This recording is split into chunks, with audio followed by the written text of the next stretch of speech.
Bismillahirrahmanirrahim. Assalamualaikum warahmatullahi wabarakatuh.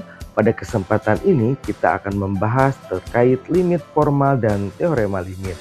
Perhatikan simbolnya, limit f dari e ketika x mendekati a sama dengan L. Artinya saat x semakin dekat ke a, nilai fx semakin mendekati suatu bilangan tertentu yaitu L. Yang penting dipahami, limit tidak selalu melihat nilai tepat di titik A, tetapi bagaimana perilaku fungsi di sekitar titik tersebut. Jadi fokusnya adalah proses mendekati, bukan hasil persis di titiknya. Dari pemahaman intuitif ini, kita masuk ke definisi formal yang lebih presisi menggunakan konsep epsilon dan delta. Kemudian teorema limit membantu kita menghitung limit dengan aturan-aturan yang sistematis seperti penjumlahan dan perkalian fungsi. Capaian pembelajaran yang ingin dicapai, pertama, mahasiswa memahami konsep formal limit melalui definisi epsilon delta. Artinya, mahasiswa tidak hanya tahu cara menghitung, tetapi juga memahami dasar teoritisnya secara matematis dan logis. Kedua, mahasiswa memahami teorema limit, yaitu aturan-aturan operasi dasar seperti penjumlahan, pengurangan, perkalian, dan pembagian dalam limit, sehingga perhitungan menjadi lebih sistematis. Ketiga, mahasiswa mampu melakukan perhitungan analitik baik pada limit aljabar maupun trigonometri. Secara keseluruhan, setelah pembelajaran ini, mahasiswa diharapkan mampu menghitung limit secara analitik sekaligus memahami konsepnya secara formal dan mendalam. Konsep intuitif limit yaitu mendekati, tidak harus sama. Perhatikan notasinya. Limit f dari e ketika x mendekati a sama dengan L.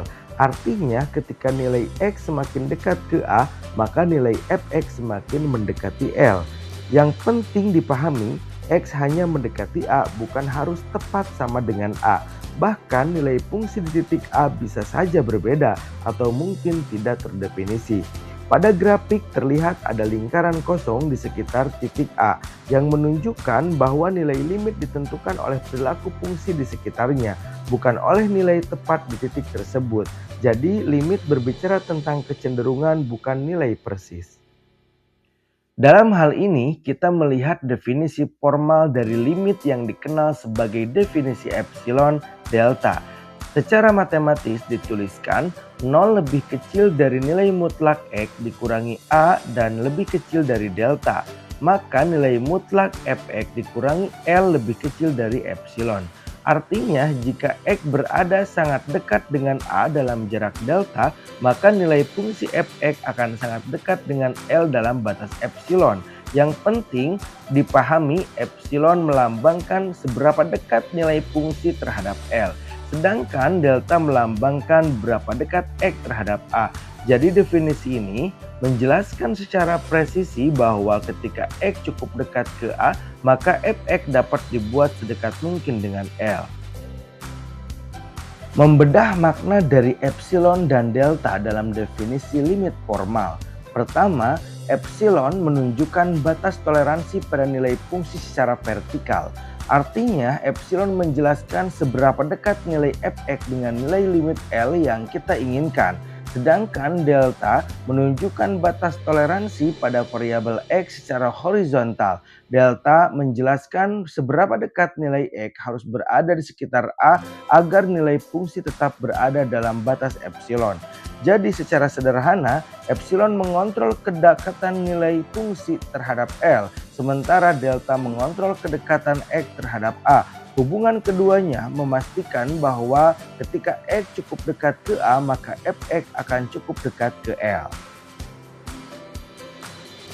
Gambar ini memperlihatkan visualisasi definisi limit dengan pendekatan epsilon delta. Pada sumbu x terdapat titik A, yaitu nilai yang didekati oleh x. Pada sumbu y terdapat nilai L, yaitu nilai limit yang didekati oleh fungsi fx. Daerah berwarna oranye menunjukkan epsilon, yaitu toleransi output. Artinya kita menginginkan agar nilai fx berada di antara L minus epsilon dan L plus epsilon.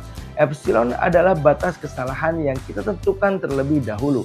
Sedangkan daerah berwarna hijau menunjukkan delta, yaitu toleransi input. Ini berarti X berada di antara A minus delta dan A plus delta. Maknanya adalah jika jarak X ke A kurang dari delta, maka jarak Fx ke L pasti kurang dari epsilon.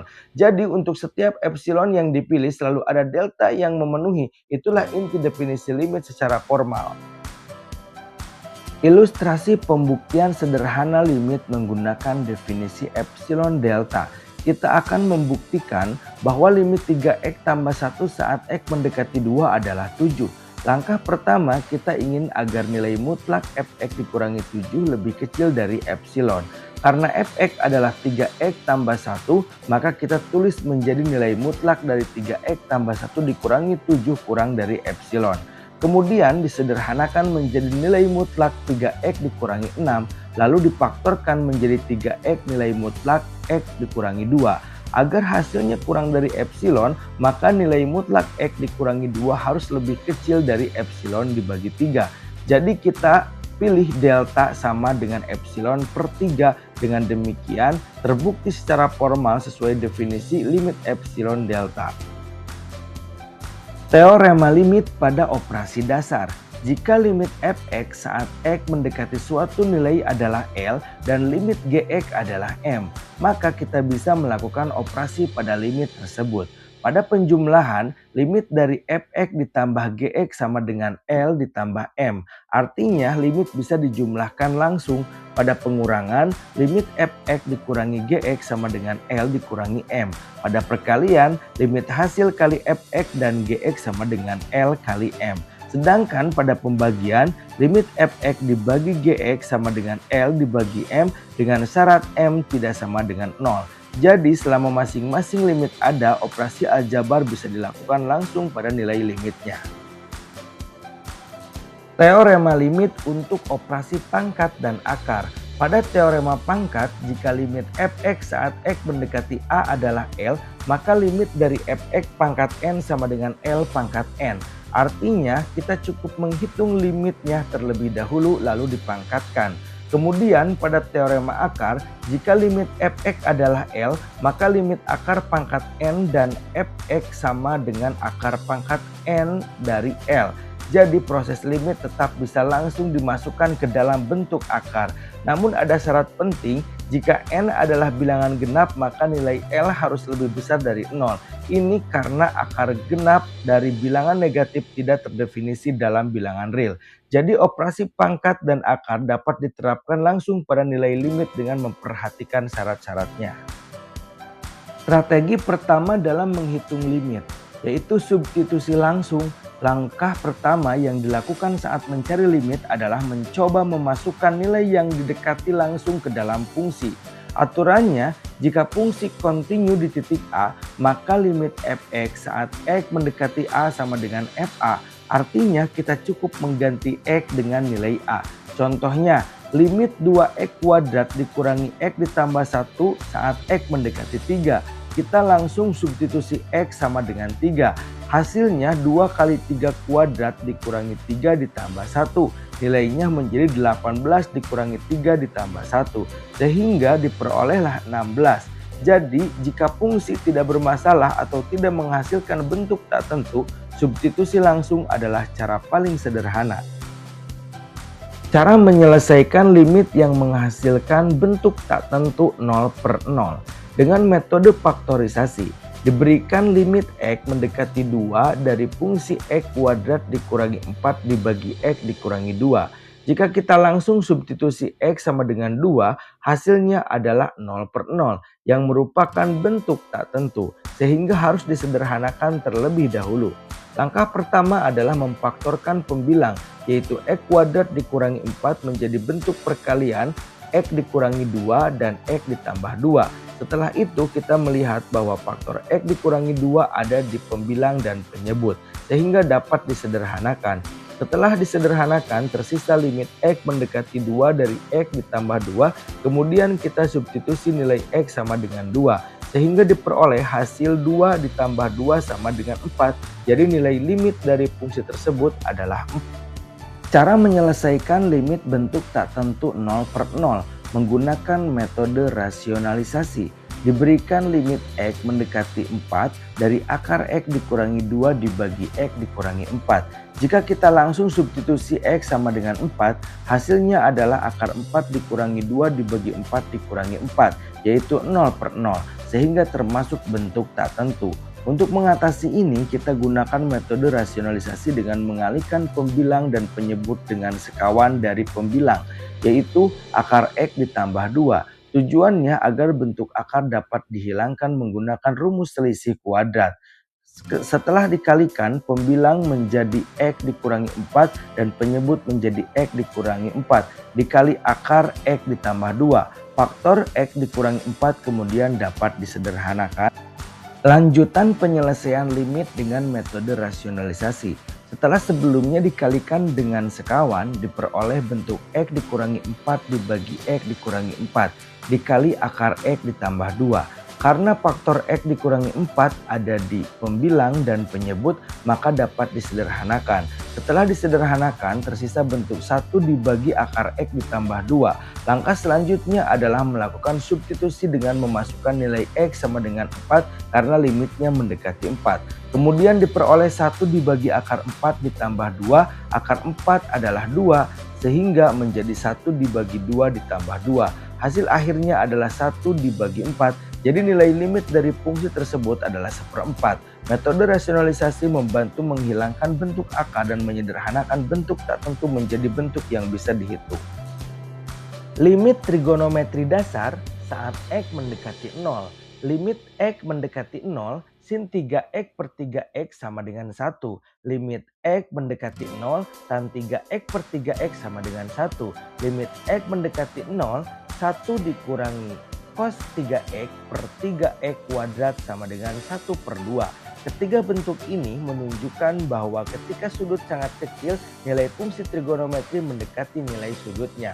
Pada contoh, limit X mendekati 0, sin 3X per 2X dapat diubah menjadi 3/2 dikali sin 3X per 3X.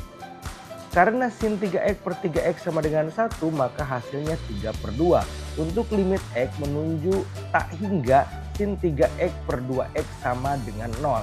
Karena nilai sin selalu berada antara -1 dan 1, sedangkan penyebutnya semakin besar sehingga nilainya mendekati.